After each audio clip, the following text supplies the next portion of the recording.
non-profane name that I could come up with to call Disney: despicable, evil, vile, unethical. When you, I'll make my quick statement here. When you sign a contract, when the contract ends, at the time of year, that people are signing up for a particular reason. I don't need YouTube TV for anything else. You can get any kind of political podcast or anything that I would ever want wherever. I do it for one thing, for college football. And when people sign up for that, they don't know when the contract ends. And I was certainly at ESPN for a number of these fights with Time Warner and Cox Cable and all these other outlets, where ESPN would actually run a crawl during those. We'd have to fire up an extra master control room, and they'd fire up a crawl blaming the other entity of, they're not willing to negotiate with us. We would love to, provide you the college football and the sports that you want. Anyway, so it's just a bunch of BS, and it's horrible. And it's putting the college football fan over the barrel. Back to Florida State. The Stanford game was the one, when you brought up 2024, George, that I thought that was the one game that did look like 2024, considering the opponent, and not to make excuses for this team. But the Alabama game was played. Virginia has turned out to be a pretty damn good football team. They're not overly talented, or do I expect them to make a dent in the college football playoff, but they're a good team. They know how to win games. And then this past performance against Wake, you could say, yes, as brands, Florida State should do that to Wake Forest. But as these teams came into this game, like I said it last week, until proven otherwise, Wake Forest is playing better football. And they just beat SMU the week before, and nobody else is beating Wake Forest 42-7. So that's a pretty significant win, not just that they beat Wake Forest, but in the style that they did. James, good to see you, man.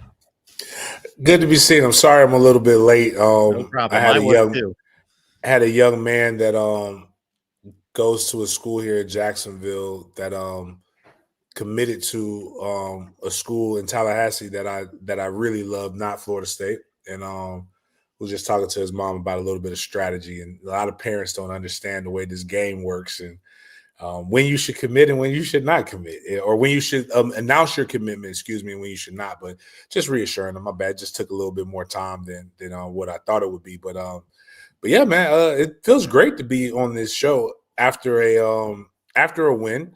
And you did the Miami show before this, right? I did.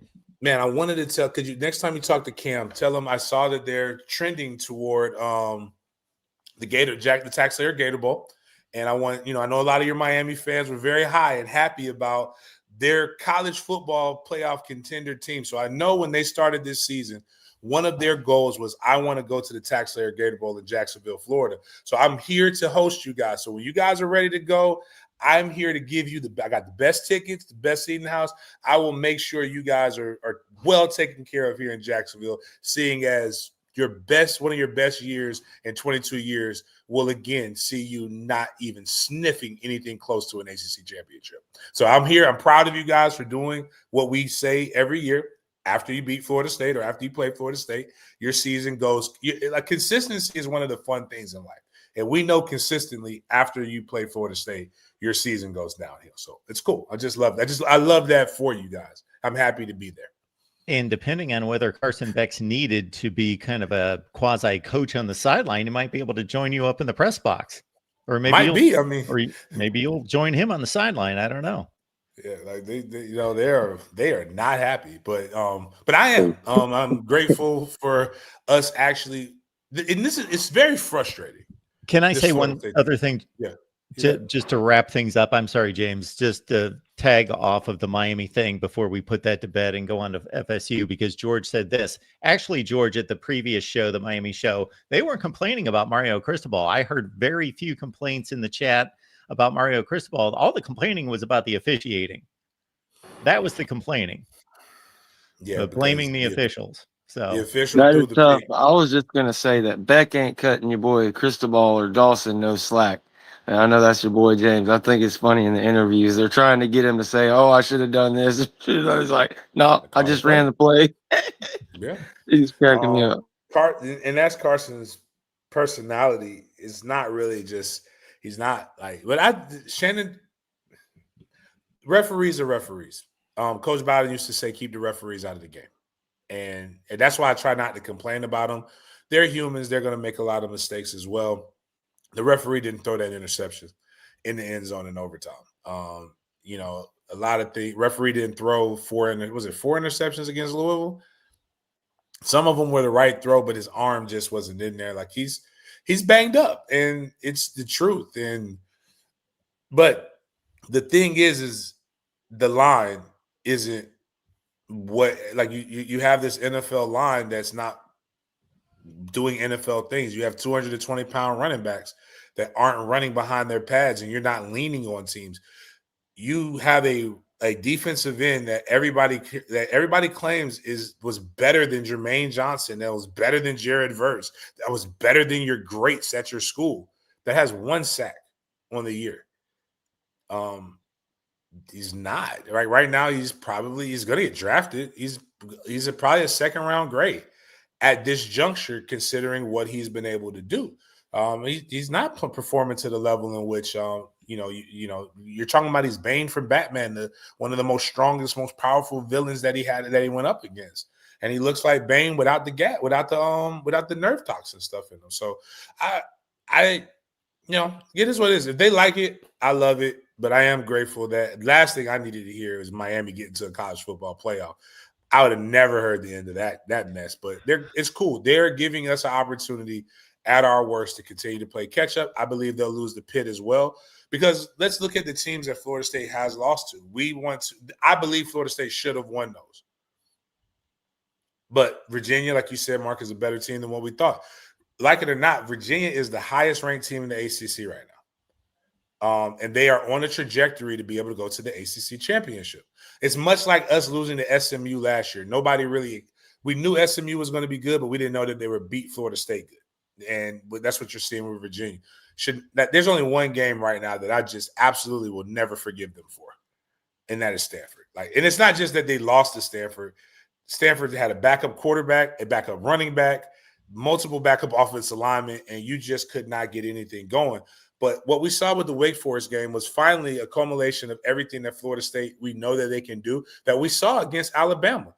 Things started working. You did not spot them 2 touchdowns in the first quarter like you did Virginia. So if you remember, Florida State threw the interception. I think they were about to score. They threw the interception or they got the fumble, but they had 2 back-to-back turnovers in the first quarter, and then they had to set everything straight.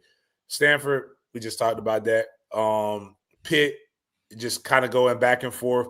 You're not playing. The defense isn't playing like they needed to. The only game where they just outright were dominated, and even though they did come back, but the game was never really in hand, was the Miami game. And we would have all forgiven you for that, considering the year that you have had. But if Mike goes in, and if Mike, which I know it won't, but if Mike strings together in the next, 5 games, let's say 3 of the next 5 you win in a manner in which you beat Wake Forest, you create some momentum, you create some talking points. But there's a lot of things that they probably can do to make this better. And one is being able to consistently keep your playmakers on the field and stop all this rotating rigmarole. But again, kudos to those guys, and I'm with you, Mark. I put YouTube TV to bed. That the only reason I had YouTube TV was to get the ACC network, and I can't get anything ESPN or ABC. I can't even watch myself on the news because we're an ABC affiliate, so it's very aggravating. So we got rid of that, and we picked up some other alternative options to be able to watch sports. Samuel Singleton had himself a day. 14 carries for 91 yards. Man, they figured something out there in the running back room. Not to harp on Roydell, but it's just something you saw from the data and watching the film last year. I always thought it was kind of surprising him being up at the top.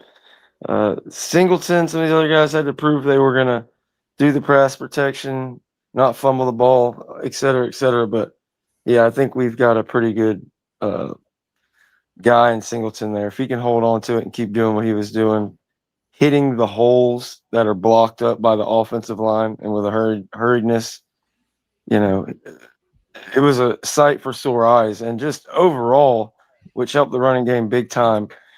To James's point, not spotting them 14 points, but also we weren't the more penalized team. We had, I think, like 3 or 4 penalties for like 30 yards the whole game. There weren't many 1st and 15s, 1st and 20s, as opposed to Wake Forest, which did get that. And all the way back to the Miami point, you can pick any ACC game in history, and one side or both can complain about the ACC refs after the game. So that don't surprise me at all. Yeah, I mean, George, you hit the nail on the head. Like, they look like a more disciplined defense and a more disciplined team.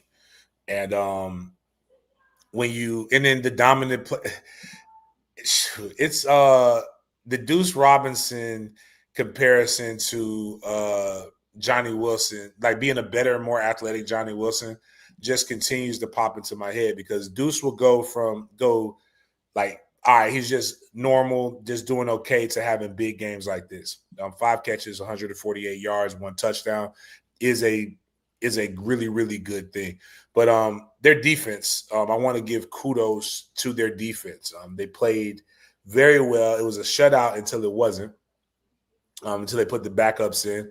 But they did not take their foot off of their necks. And I think one of the problems that Mike Norvell has had in his tenure, really let's just say since the 5-7 year. The 5-7 year, they should have beat Jacksonville State. They lost. They beat Jacksonville State. They go to a bowl game. They're 6-6. They beat it's a Miami team that's better than them. They lose to some teams that they shouldn't have lost to down in the last seconds, or played some close games. But they let their foot off of the neck of the opponent. 10-3, when they went on their 3-game losing streak, it just comes down from not executing and letting your foot off the neck of the opponent. The 13-1 season, obviously they played everybody aggressive until they got to Georgia, when they just had you can't have 10 guys that go to the NFL not play in your bowl game and expect to win. We're not that deep. I don't care what anybody says. The 2-10 year, you had some games you should have won, but just you folded. So when I look at these losses, it came down to Florida State just not finishing the drill. Right now, they're finishing the drill, and things are looking good for them. Things are looking up. They just gotta. It's annoying. I will say that as a not just as an alumni, but as a guy who just likes great football. It's annoying to see a lack of passion and aggression. But when you saw it, you finally. But it's cool when it's on the other side. Like, we were able to put belt to ass to Wake Forest, and Wake Forest is a good team. I mean, their quarterback is pretty good. It's savvy. Can scramble. Again, a scrambling quarterback that we were able to neutralize. They have a wide receiver that's pretty good. So we were able to do some things to Wake Forest that we haven't done. And as I said before on your show, I believe that Wake Forest was going to be the game that if they lost, they were going to get rid of Coach Norvell. We've seen traditionally that been the game. But in that game, I saw reasons to maybe not want to just pull the trigger. But I still believe that Mike is going to be in a toxic relationship with Florida State fans, even if they win out, unless they win out like Wake Forest. We need the questions to be, well, why didn't they do that against Virginia? Why didn't they do that against Stanford? Why didn't they do that against Pitt? Why didn't they do that against Miami? And but in a sense of where it's available for us, as opposed to us not having any answers to the questions. The last thing you want as a football player or as a coach or as anybody is to go into a situation and have absolutely nothing to be able to give them. I think Mike keeps doing that. You have the 13th ranked class. You just picked up 3 really good 3-star commits. I know everybody gets caught up in the stars game and the gazing, but like, you got 3 really good commits, and one of them being a local kid, and that's just, again, I the only thing I never get, Mark, and they're gonna have to do this one day for me and just like really sit down and say 3-6. This is what we're doing and why we're doing it. I just can't understand our recruiting, but it's nowhere near as bad as what the fan base screams, because it's the 13th ranked class. and he's focusing on high school kids and body types. You go and you get a couple more guys, and you get a couple flips that we're involved in, and you're going to have you'll have a much better than 13th ranked class when it's all said and done. So do you know Yeah. quite a bit, either one of you guys, about these commits? I'll pull them up if we can. Yeah, I watched their film and I broke some of their highlights down on my show this morning. All right. Give me a name and I'll find him here. You got Dalen Green. Yeah, Jalen Franklin Green is the local Whitley. kid. Yeah, Dalen with a D. And what's the third one? Whitley is that the Brian one that's Corbin? from Carbon? Chris Carbon.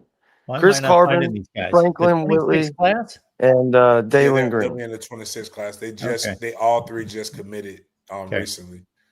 They're all on the same page on 247. There's like one in between the three. Gotcha. Unfortunately, you lose two commits as well, and Tico Crittenden and Tadarius Hughes. They both flipped the past couple of days. I wasn't that Or decommitted. I don't know if they flipped. I wasn't that big on Tico anyway. I like this kid better than I like Tico.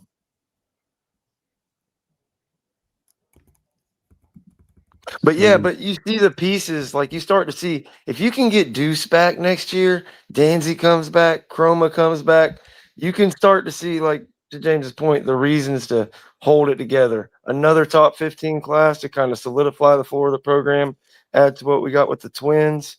Some of these guys could, 6'6", 265, that'll get her done. Right. And if you watch him, he's everything that we thought Tico was, but a little bit more explosive. They got him playing defensive end on some of his film. But if you look at the size, and he's going right. I joke with people, how did I go from 250? You know how I went from 215 to 245 in less than a year? Eating 3 square meals and 2 snacks a day. I didn't have that at home. They told me treat every day like it's Thanksgiving. And I started working out, lifting like I had never did. But this young man plays defensive end in an odd front. He's going to be your true 3 down, your 3-3-3-4 DN. Basically a kind of a tweener, almost a 3 technique on your D line, but a guy who could also that's explosive enough to keep outside leverage. When you see him shoot the gaps on his film, like shoot the inside, he's faster and quicker and more athletic than the guards. He's also got those go-go gadget arms, meaning he got them long arms. The boy can scratch his kneecap standing straight up. And I saw him going down. Now, what I don't want him doing is necessarily, looking for a pass rush. But he reminds me, if anybody remembers my critique of recruiting last year, I made a big mistake looking at stars. I called the twins, the Desir twins. Everybody knows I know good. I call good twin and bad twin because they both play defensive end. Good twin is a real DN. And I said bad twin, who wasn't as good and I didn't think would see the field as quick as good twin. I said he needs to go interior and become a D tackle. And boy, did Florida State do that. And boy, has he been better than bad twin, been better than good twin. And it's cool. I like them. I like what they can do. And you get your quality guys. They got the Kevin Wins and the Desir twins. They caught on those. You have some other guys. 6'6", 265, develop him. And in a year or two, if we know who he is, we know who he is. If we don't, we don't. Now, Chris Carbon they put him down as an edge, but he is a jack linebacker in today's game. The jack linebacker is basically an outside linebacker. If you're in the 3-4, that's the guy that can rush the passer or he can drop back in coverage, as well as essentially be a stand-up defensive end. He actually does this very well. He's got interceptions on his highlight film. You see him running down plays from the backside, very disciplined on the zone reads, which is prevalent in college football right now. Does a lot of good things. Do I wish he had a little bit more explosive step at times? Yes, but 6'4", 236, essentially a linebacker in our defense, a place where we don't have anybody that we absolutely just feel good about. I'm not mad at this pick. This is a good pick for a guy with a build that could go either way to where we can either put his hand in the ground or do well. Like one of the guys that Florida State fans hate right now is James Williams, even though he had a good game against Wake Forest. He could be what we want James Williams to be. And then the last kid, Dalen, he's from the Big Bend. He was committed to Arkansas. We have him listed as safety, but he's actually a linebacker, and so that means he can cover. He's violent. He will strike you. He will pop you. I like those Gaston County High School kids. Those Gaston High School, like they have a really hard-nosed football team, and just I think what they got to do is there's a lot of this talent in my hometown of that the Big Bend area is what we call it. They got to do a better job of keeping that in. There's some guys there that are just really, really good. And if you're going to go get a 3-star, get a 3-star from around the corner. And it's something different for playing for your hometown. So cool, good for them. So there it is. That used to be part of my itinerary before all of these shows. Always check the commits, make sure nobody committed that week. But I got so out of that because it's been so dead in recruiting for a couple months now that I don't even check. But Florida State picks up 3. Are you guys hung up on Norvell making sure that he's strong in Florida? That seems kind of obvious because it's arguably the top recruiting state, high school football playing state in the nation. But obviously he's gone to Georgia, South Carolina, and other places to get players. Yeah, I think if you look at everywhere, look at even if I coach at Penn State, I got to have Pennsylvania players in there. If I coach other places, you have to be able to keep your backyard your backyard. Florida being a hotbed, you got to be able to not just recruit the whole state. Hell, if you go 8 hours, you're going to cover 2 states. In Tallahassee, you go 8 hours west, you're going to cover quite a few more than that. Miami's 8 hours from Tallahassee. So, getting Miami isn't as important as it is us knowing that it's in the state of Florida. It's a big state. But Tallahassee hasn't had this much talent coming out of that area since I was in high school. Now, I say that with pride. If you go back and look, if you want to do homework, Mark, look at what Tallahassee was producing from about 98 to 2005, that year period. It was crazy. It was dope. And I think they're doing it right now. Yeah, definitely.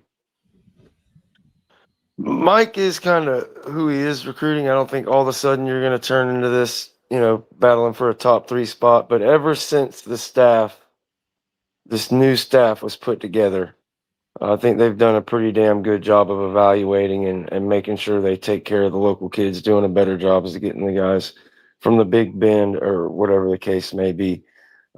It's just precarious.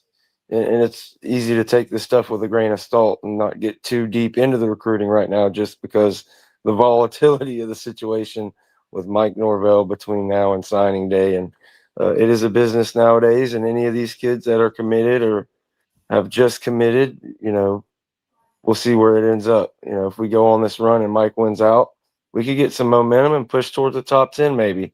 If not, if you lose 2 or 3 and he gets fired, you're kind of back to the drawing board. But as far as where it all stands, you can see the reasons of, and as much as I was one of those guys a couple of weeks ago pounding on the table, let's just get it done and fire him. This program desperately needs another top 15 recruiting class to kind of get a core of guys in there and not be just portal every year. And this would just be heaven sent. And, so I'm kind of pulling for Mike to clean sweep. He's going to have his work cut out for him in 26 anyway you look at it with that schedule. But yeah, I've been pleasantly surprised. And if they can not worry so much about stars, to James's point and my point just now, James isn't, Mike isn't going to be the guy to go get 10 5-stars. That's not who he is. But if you get guys that can come in here and hit like you did on the Desir twins, et cetera, it'd be great. And bringing back who you have on offense, you got a lot of young talent on offense that would be really nice to get back and keep together. Let's say somebody's out there, and I'm sure there are thousands that do not believe Mike Norvell's getting the job done. They're Florida State fans, and they do not believe that he is the guy, that they have seen enough. But if Deuce Robinson hangs on to a football in the end zone at Virginia, and if the officials make a different decision against Stanford at the goal line, this team's 6-2. And you could throw in another game. They could have beaten Pitt, whoever. Really, Miami's the only one that controlled the game. Now, his coaching decisions, his coaching approach, his building of the program, none of that changes. Just guys make different decisions on the field that he cannot control, but it's the same exact coaching job by him. Where I'm trying to lead this is the evaluation of his building of this program, his recruiting, everything that all the components that go into being a head coach at the collegiate level, at this elite level, and the evaluation of that, regardless of the record, because the record you could snap your fingers and it could be 7-1. You could snap your fingers and maybe they could have lost another one. Maybe if they play Alabama on a different day, they don't win that game. They're probably about where they should be, but they could be better, certainly record-wise. But kind of separating that from where this program actually is, regardless of where they finish. Because you look at these final 4 games, if this is 2015, that looks daunting. Clemson, Virginia Tech, NC State was winning 8 and 9 games at that point, and then, of course, Florida. But in 2025, the hardest team on that schedule is NC State. And so, like, that's 8 wins is not out of the realm. And shoot, I know people in the chat are joking, like, would you take that bet? I'll take that bet. Normally I would, if I knew which Florida State was going to come up. But the crazy part is I don't know what Clemson team is going to show up on Saturday. I don't know what Florida State team is going to show up against Virginia Tech. And I don't know what Virginia Tech team is going to show up because they've been playing tough without their head coach. I think, again, a lot of stuff is regurgitation. And I don't think people know that it's regurgitation and passion. And people don't know exactly what they're saying. You see the record, and you are what your record indicates. But like you just said, Mark, the ball bounces a different way, and they're 6-2. Ball bounces a couple different ways, they're 7-1. Like, and I tell people, I'm not for or against it. I'm for the logo. But I can see, you can't say he can't recruit and he's in it for guys. Like, for guys, and he's already got a top 13 class. You can't say that. And then looking at this, and then I'm like, like we talked about, Mark, I think last show, is Florida State a top job? It's way better than the jobs that are on there. But who's available? Who would you want? You want a winner? Okay, when do you get the winner? Do you wait for him till the bowls are done? Then you won't have any recruits. But you say you don't like Mike because he doesn't recruit well, and he relies too heavily on the transfer portal. So if you don't have a guy, if you're waiting for a winner, you're going to have to heavily rely on the transfer portal, and your team is going to get decimated. Or do you go into the NFL, which I think is really the best place to go, or find somebody that kind of comes in? I look at who are the guys who are doing well. Like, look at Iowa State. They're starting to do some different things. A lot of other guys are doing stuff. Like, their coaches have had ebbs and flows. The guys who are the highest bidding guys right now, who's everybody talking about getting? Lane Kiffin, right? You bring up, not to cut you off, James, it's funny that you bring up Iowa State and that's the first name out of your mouth in terms of a school, because that's exactly what I was thinking of Matt Campbell. One season, the guy wins the Fiesta Bowl. The next year, he goes 4-8. He's still the same coach. He's still just as good. They've got different expectations at Florida State, so they're going to stick with a guy that's that good. But that's how close it is. Dan Mullen, I throw that name out. It's a bit of a joke, and obviously on this show, but 1 year he's winning BCS bowl games back to back. 2 years later, he's a clown and doing stupid things and putting on Darth Vader costumes. Now, Mike Norvell's not going to do anything that dumb, and inciting fights at midfield and just doing ridiculous things and denying that his player throws a shoe and acting like a clown. But he's the same dude that built Mississippi State into a winner and built Florida. You And think it's Florida yeah, wouldn't kill to have two 10-win exactly. seasons, and Yeah, his worst with the season was 3 consecutive BCS bowl games. he won you the division. You like here's what This again stuff like is very tenuous. right. Florida has done, as I told Florida State fans, show me where it's worked firing a coach early. And I can show you an example south of 75 where we've seen they're about to hire their fourth coach in 10 years where it hasn't worked. And these coaches picked them up from 4-win seasons and turned them into 10-win seasons right away. You got rid of McElwain, who won because he wasn't winning enough. You got rid of Mullen because he wasn't winning enough. You got rid of Champ because he wasn't winning enough. There's guys that you got rid of that right now you would kill to have. Hell, there's Florida State fans who are asking for Will Muschamp to come to Florida State possibly. And he was a retread. There's guys saying they want Manny Diaz, and Manny Diaz was fired from Miami, went up and built Duke up into something. And I'm sure Miami, like they've done the numbers. You know, Manny Diaz has the same amount of ACC wins. Actually had a much better record with the ACC than what Mario had. And you know what they say Mario is? An expert recruiter. Mario is an expert in the transfer portal. Mario is all of these things. And the problem is it's not consistent. And Florida State fans will the problem I went on a rant, Mark. Our fan base is softer than fresh baked cookies or softer than baby poop. And what I mean by it, and I don't think we should be delusional, but you deal with these guys. Well, I don't know. I don't know if you do the Florida Gator pod still, but I know you do it with Cam, and I love Cam. But I know how it works because I've done stuff with Cam. Every year, you start your podcast off. Chest is here. We are the Miami Hurricanes. We're going to be this, and then we're the Hurricanes. We're going to be okay. We're back. This team is the best since it's been. And we got to fire coaches, and we got to do this. And I'm not picking on them. But I love how they'll end a little bit muter. But then you know what they're going to do at the beginning of the season, the next season? They're going to be here. And they're never going to differ. They're the best in recruiting. They're getting everybody. And I'm going to tell you, when the youth, the recruits, they read this stuff and they see how passionate the fan base is. And they're like, okay, I might be a part of that. Like, I want to be a part. I feel like they're winning even when they're losing.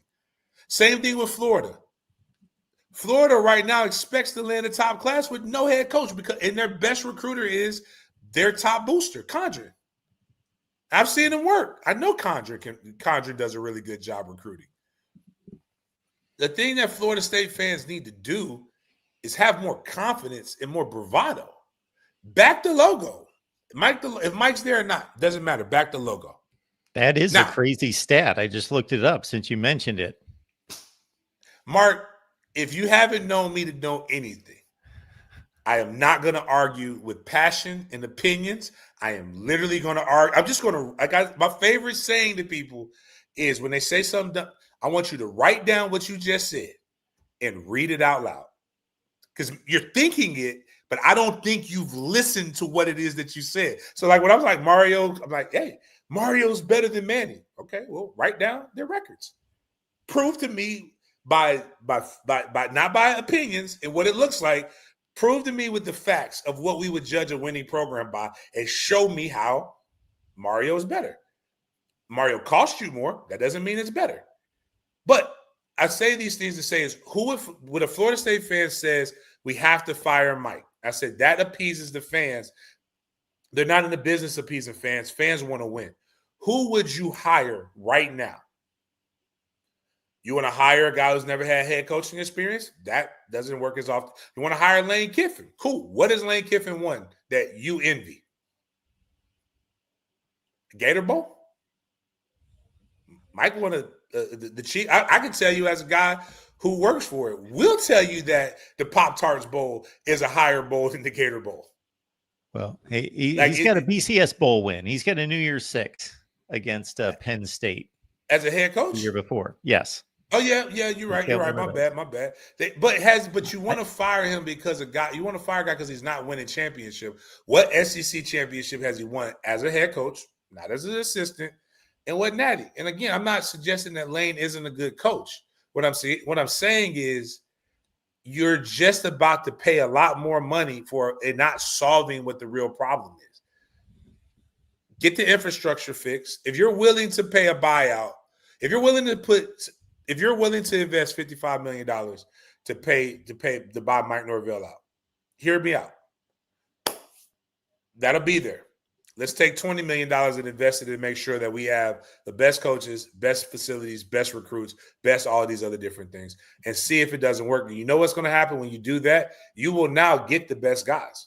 I don't know, man. I like all of this stuff, but I want the best for Mike. I want the best for Florida State, but I do know that's why I do believe that the fan base is toxic and may not be able to get behind it. But I can promise you this: if the next coach doesn't come and win in the next 2 years, we're going to be trying to fire a guy again. And we're going to just keep going round and round in circles. And unless you're getting a retread of a guy who didn't get a raw deal, which I believe James Franklin is one of those guys, there's some people who want John Gruden. And for the life of me, I have no idea why you want John Gruden. That clearly just means, again, when people say John Gruden and stuff like that, that means that they only see stuff and they don't understand how things work, especially the difference between NFL and college. You got a great idea with Bill Belichick of why you should not just do that. You need a younger guy with a little bit more energy to be able to come in. Yes. They want to be Never mind the entertained. head coach. You got to fill out the staff too. And that's another reason possibly bring him back, because even if you get the second or third name, out there on all the list, you get a head coach. He's got to fill out a staff. You want to get too hot and upcoming coordinators, but all those guys are taking the head coaches to the vacancies, previously or aforementioned. So, as much as it hurts, the smart play is if you can end on some momentum, add a class, and make a change after next year. But what's up, man? We are 50 minutes deep into this show, and just to show you the status of Florida State and Clemson football right now, we have not even mentioned this game being played this week. I got to admit, I know less about these two football teams than I probably have since I was like 8 years old about these particular teams this season, because again, Clemson had me checked out after about week 3 or 4. We got Jason Priester on the line from the Clemson Insider. They pay Jason to watch these games and cover this team. So for me, myself, I've checked out on Clemson. I haven't seen them play for a while. I saw 46-45 against Duke. And probably Dabo was pretty entertaining after the game as well. But Jason, we appreciate you being here, setting up Clemson and FSU for us. Appreciate you guys having me on, man.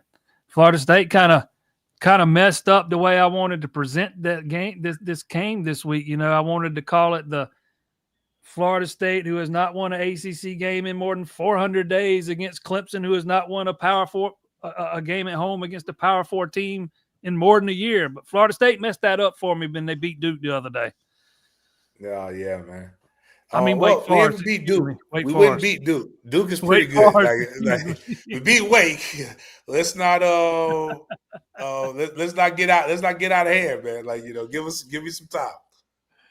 Yeah, that Duke offense is fun to watch, man. Darian Mintz is a dude, man. He's got some dudes at wide receiver too.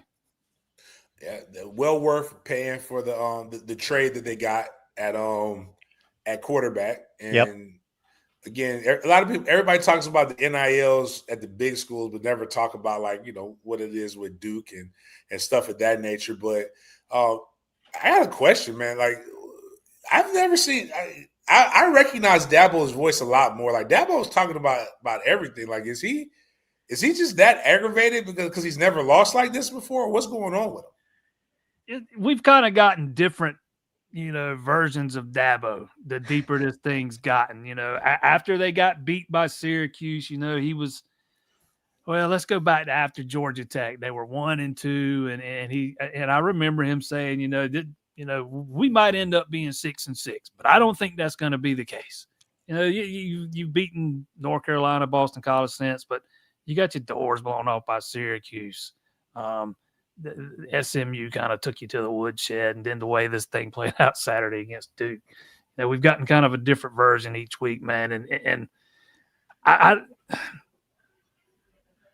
you know, you go back 3 weeks ago, and you know he's bullish on his team still. He thinks they're going to turn it around, and with each passing week, you know, he's come to the realization, hey, we are what we are now.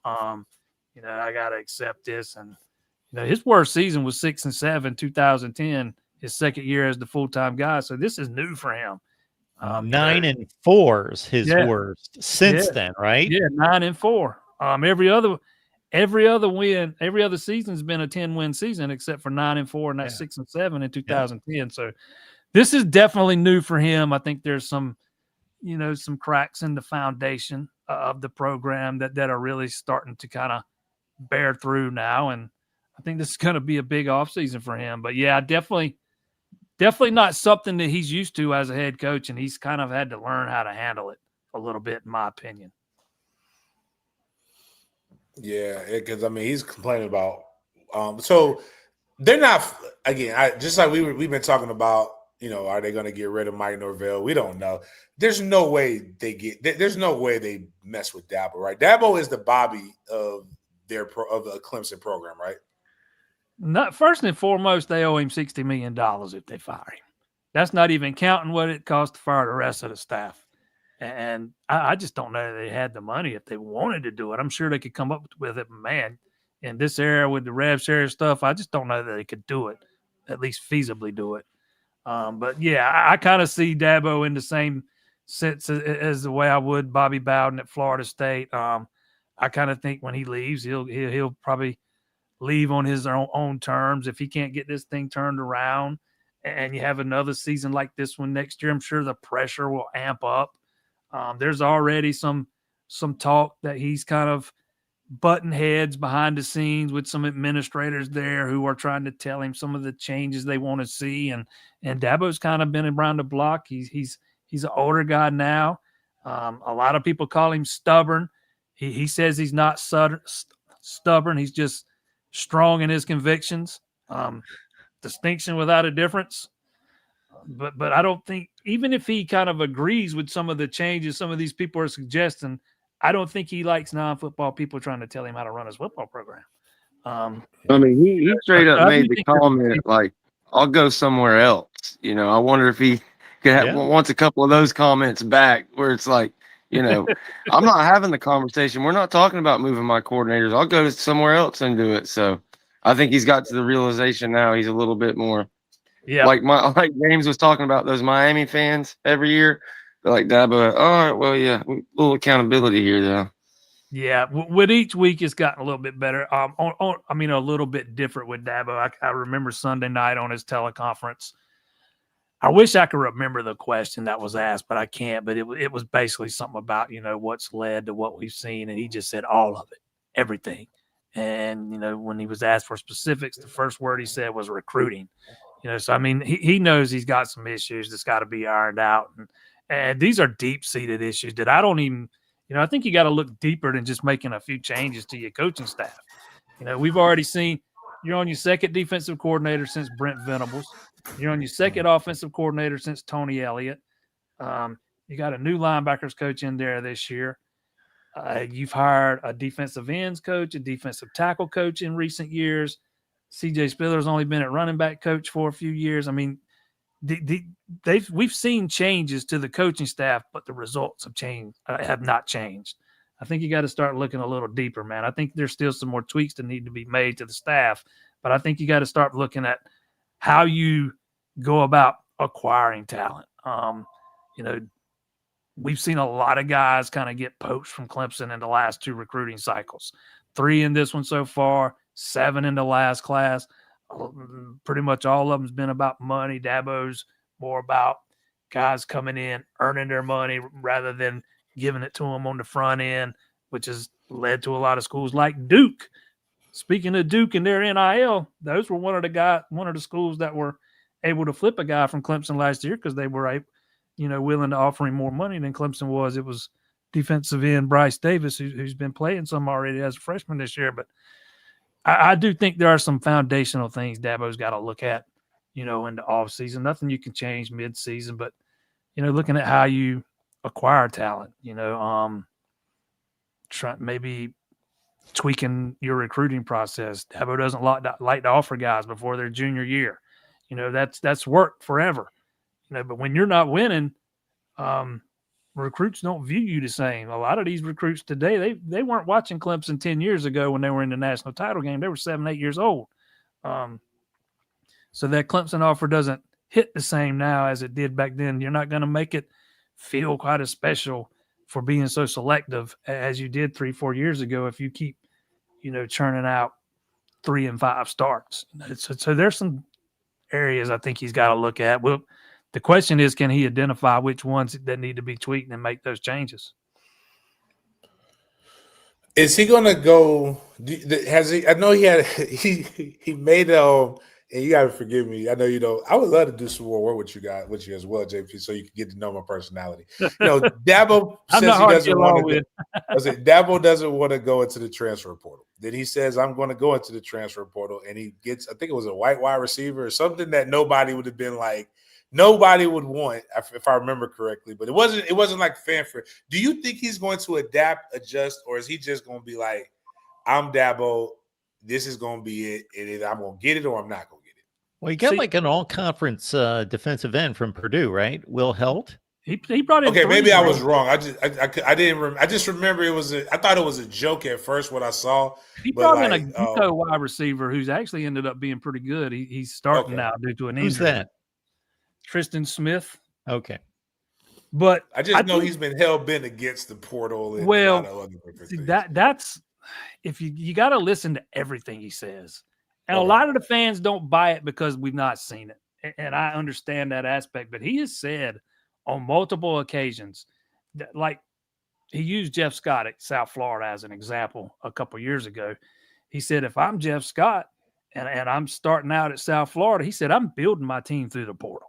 I'm going to rely heavily on it. That's how I'm building my team and my roster. I don't think he's gotten to the point where he thinks he needed to do that at Clemson yet. They had a couple holes they needed to address before this season. He went out and got defensive end Will Helt from Purdue. He's been the best defensive lineman on the team so far.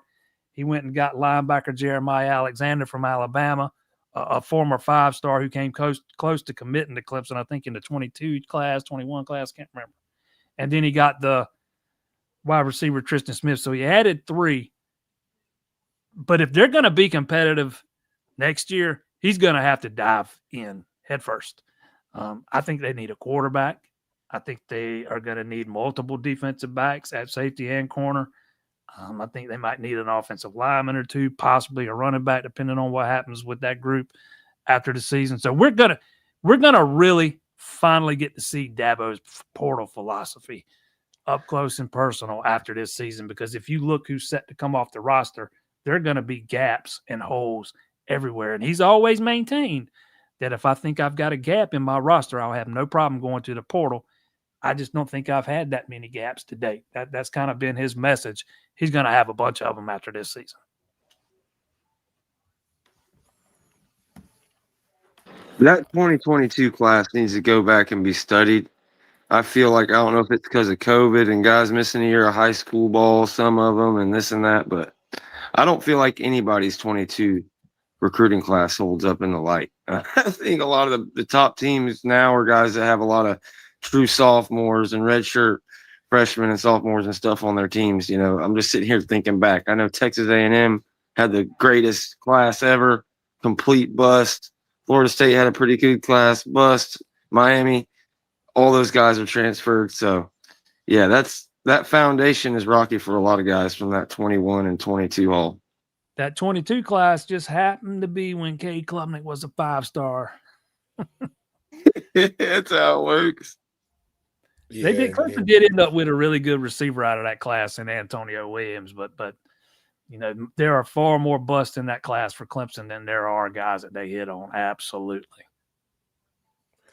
Yeah, I think also just everybody's shifted into, I hate to call it pencil necks. Everybody didn't play, but I think the evaluation process for recruiting has taken a bigger hit in credibility over the last few years, because especially during COVID, when you don't have, when there was a gap year, And I remember getting into all kinds of arguments about guys. So I'm gonna say it like this: if there was a criteria outside of film, because obviously I can promise you, game film doesn't even matter. It matters to coaches, but it doesn't matter as much to the writers. They want you to come to their camps. But let's just say there's 50 boxes for every position. I asked them, what are the things that make a 5-star a 5-star? Nobody can tell me. Because again, to me, because what should happen is if there are 50 things, there should be years when I have 50 things. Let's just say you have to get 40 of them, right? Let's say 45. Get you an A. I should not have the same amount of 5 stars every year, because there are not the same amount of kids every year that will check every one of those boxes. And the same thing for a 4-star and the same thing for a 3-star. If I knew, I could say, oh, and then as a coach, I could be like, you know what? I don't think it's worth getting these 5 stars this year, because I don't think these guys check any of these boxes, because they get bonuses based upon recruiting. And you get no that's argument. That's where I think the real argument, like the thing comes from, is that we don't know what makes a 5-star and what makes, because I coach high school and I'm around them a lot, and I see it. I know for a fact, I got a kid, Bryson Wright. He's a 5-star. I know he's a mutant. But then there's some kids that I see that are ranked 3 stars that ain't that far behind him. And then there's guys that I've seen that are 5 stars that I've told my alma mater, I don't want that kid. Don't recruit him. And they're like, you know what? I said, that kid is trash. I promise you. Don't go there. And they still do. And then they find out I was right. So you get no argument from me, man. I think there's already way too much emphasis placed on how many stars a kid has. I'll only throw one little caveat there. So I totally agree with you, James, because there could be a really strong class and there could be 50 legitimate 5 stars. In the next class, there could be 18. You know, it shouldn't be just, there's 32. But isn't that supposed to be a reflection of the NFL draft? Those are supposed to be the first round selections in 4 years or whatever. Basically, yeah. But it kind of doesn't make sense, because you don't know what those teams are going to draft and what positions they're going to need or anything. So it's kind of wonky and doesn't really make sense, but that's the approach. He touched on it. Good way to sell it. It's those 5-star commitment articles hit a little different than the 3-star ones. I think it's basically. You got that right, man. No doubt. I'll give you a comparison, a real life comparison of 2 guys, and I like both of these kids. George Lemons is a kid from out of the Valdosta Lowndes area. Really good kid. He's a 5-star for 2027. Then again, like I said, Bryson Wright is a 5-star for 2028. There is a big difference between George and Bryson. And not that George isn't, it's just like there's a big difference. But I think when you look at Dabo, K. Klubnik, actually, I'm not even going to bash Dabo for that. These last 4 or 5 classes with the quarterbacks, I don't even want a 5-star quarterback anymore. Like before that, it was DJ. Y'all familiar with him, right? Oh God, Julian Sands pretty good. Julian, yes, okay. He's hitting about 90% of his passes right now. He also has a mutant that he gets to throw. Again, a 5-star. He's got a few of them. Clearly different than everybody else. And Jeremiah Smith. Yeah, he's got a few of them. Jeremiah Smith. If you told me Jeremiah Smith is that's it. That is the prototype. That's what we want. Like that's where we're starting. Let's just do it the fucking Florida high school way and come out with a 6-star, and that'll solve our problems. We need a 6-star, James. They definitely needed a 6-star. Get it all the way up to 8. You see Jeremiah high school, you know that this doesn't look like everybody else. You touched on it a minute ago, man. It's too political. You get bumps for going to certain camps. You get dinged for not going to certain camps. And then 3 stars don't sell subscriptions. You know, 5 stars is what sells them. I'm going to go to the well one more time to defend the star system, because I totally agree with you guys. I'm not putting my money on any particular scout telling me who's going to be the next Bryce Young or Trevor Lawrence or Deshaun Watson or anything like that in particular scouting evaluations. But as a whole, they hit it. for whatever reason, they hit it pretty close. You gotta understand, and I know that you guys do, that to project a 17 or 18 year, or more like a 15, 16 or 17-year-old to be successful at the highest level of college football while they're still maturing is a lot more difficult than trying to project whether a 21-year-old is going to be successful in the NFL when they've just competed against, the SEC for 3 years. And these NFL general managers miss more than half of these first rounders. And the one thing I will say about the star ratings, now there could be an argument as to whether the stars come from their evaluations or the stars come from the offers that they see in the interest. And as soon as Ohio State jumps out or Georgia and says that kid's really good, whether they just follow suit and it has nothing to do with their scouting, that I don't know. But I saw a study about a year ago where more than 40%, between 40 and 45% of 5 stars earn an NFL contract. For 4 stars, it's between like 10 and 15%, and 3 stars, it's like 3 to 4%. So that shows me that those guys do advance at the rate that they are projected. I'll say styles make fights. A guy decides not to go to some camps. Excuse me. Sorry, James. I didn't mean to cut you off. But like Landon Thomas, he's committed to Florida State. He's been a 5-star number 1 tight end the whole time. But he doesn't go to these guys' camps because he's shutting it down and he drops 150 spots. You've got guys that happen like that. Like, obviously, to James' point, you look at Jeremiah Smith. Yeah, that's your one of 2 5-stars that's getting an NFL contract. You can see it. It's okay. We really only have 20 this year. No, I'm saying that over 40% of the 5 stars. You're right. It's not that I don't think the star system doesn't need to be in place. I just think that they need to have some more transparency to what makes something there. And I do think, again, just like the NFL, you're right. The NFL misses more because nobody's more arrogant than NFL GMs. I deal with them all the time. But styles make fights. Like, I'll tell you this. Tim Tebow was a 5-star. Tim Tebow was a cold mofo coming out of high school, out of Nice High School. We recruited him at Florida State knowing good and damn well he wasn't going to play, that we were not going to use him the way that he needed to be used at Florida State. We were recruiting him as a 5-star to keep him away from a good situation so we didn't play against him. That happens in recruiting more than what people realize, and that's something that doesn't get factored in. Like, it's not that that kid's a bust. It's just that kid shouldn't have probably never been at that university in the first place. Like Jimbo had a bust rate with his 5 stars because Jimbo at the end of his tenure literally just went to the rankings and recruited off of the rankings. And some of the guys fit, some of them didn't.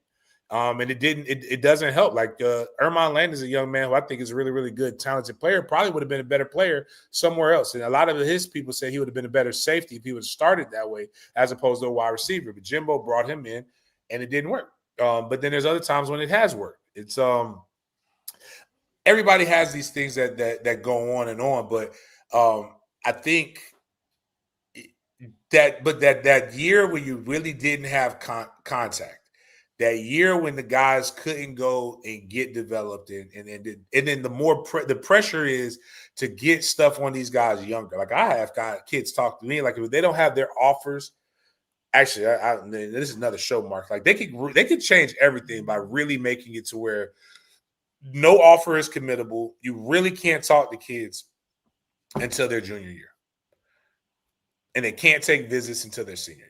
Now, it's going to put a lot of pressure on a lot of coaches, but at the end of the day, it will make a lot of things a lot more. It'll make people be more honest and work. So, and that's, how I know that works. I went through that process. Didn't get colleges talking to me until the spring of my junior year.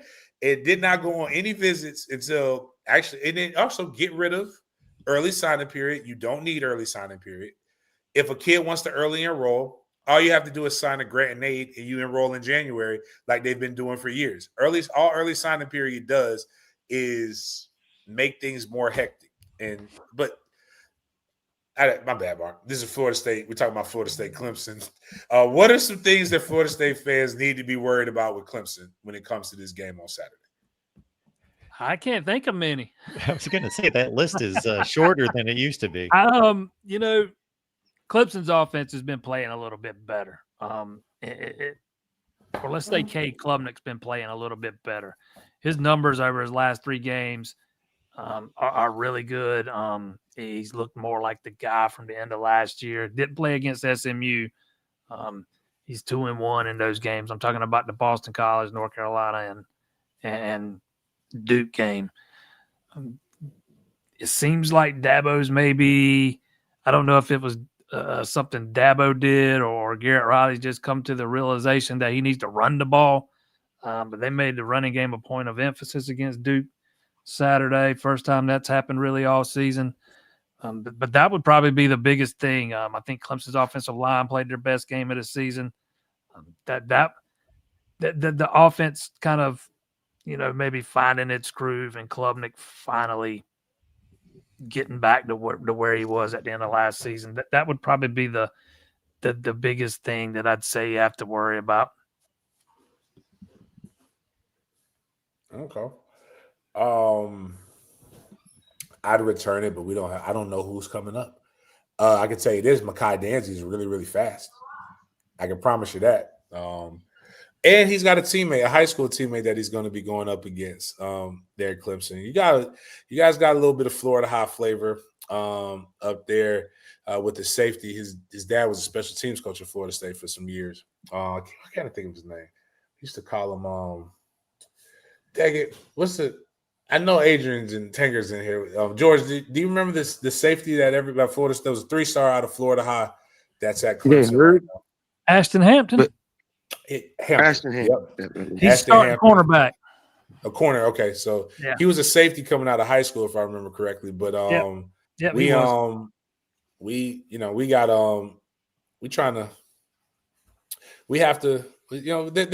some stuff there that I think is going to be about. At the end of the day, both of these programs have talent.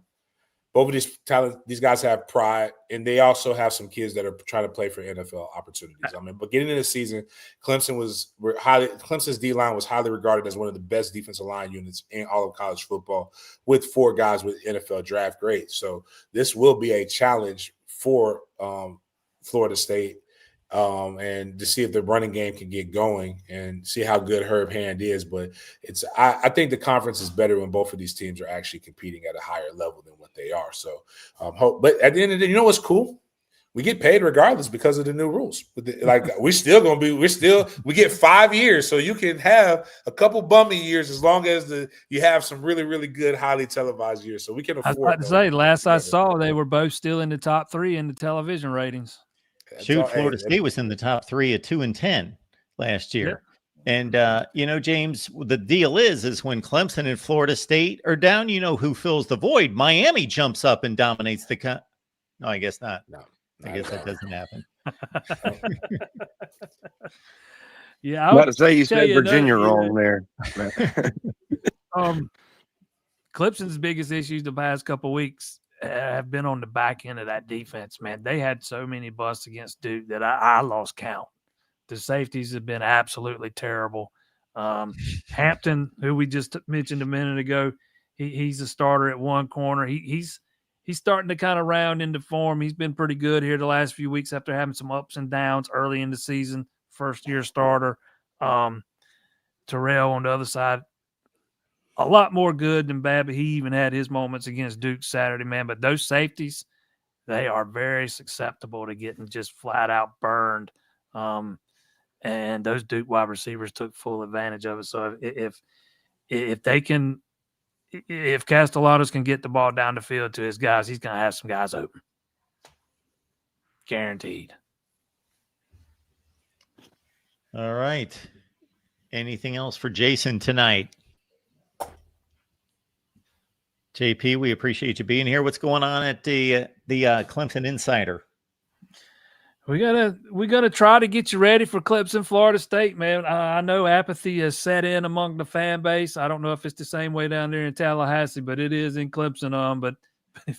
But whatever, we're gonna have you covered all the way through Saturday night into Sunday, man. We will hit it hard, just like we would treat it the same if they were 8-0 at this point. We're just going to pretend like they're 8-0 and not 3-5, but got a little basketball thrown in there too. I think they play Friday night, but it's going to be Clemson, Florida State. Whether it's an egg on your face game or 2-8-0 teams, man, it's still Clemson, Florida State. I see that Vegas has pegged this a 2.5-point favorite for Clemson at home, which means they probably are like, I don't know, coin flip. So they're at home 2.5. There we go. Somehow They Clemson's probably been have no favored idea. in every game they've played this year. Make that make sense. Make it make sense. Yes, they have. But I wised up a few weeks ago and started taking the other team. SMU, Duke, started picking them to win outright. Yep. Same here. I can't remember the last time I picked Clemson to win. Might have been Syracuse. I learned my That's lesson a that bad day. football team. How in the world did they lose to Syracuse? Syracuse doesn't have their Syracuse, quarterback right now. they lost. They don't I have their know, quarterback anymore. He boy, got hurt that day. He tore an still. Achilles. But Clemson's defense made him look like an all-pro, man. He made him look like a 5-star all-pro, whatever you want to call him. He was. Oh. I'm telling you, the back end of that defense is the weak link, man. Okay. All right, Well, Mark, man. Appreciate it, guys. Nice to meet Thank you, you, fellas. Jason. Appreciate you being here, man. Pleasure. Absolutely. Thanks, man. All right. Good stuff out of Jason. Then Media Group, James. What's going on there? Nothing much, man. Just I don't know if you, Mark. I meant to send it to you, Mark, but I went viral. As the kids, I learned what the word tweaker means.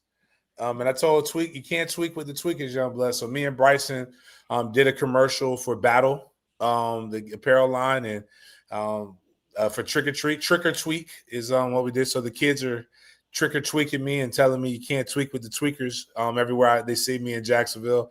So we're doing that. Obviously, we don't have any high school games we're streaming this week because most schools have a bye week.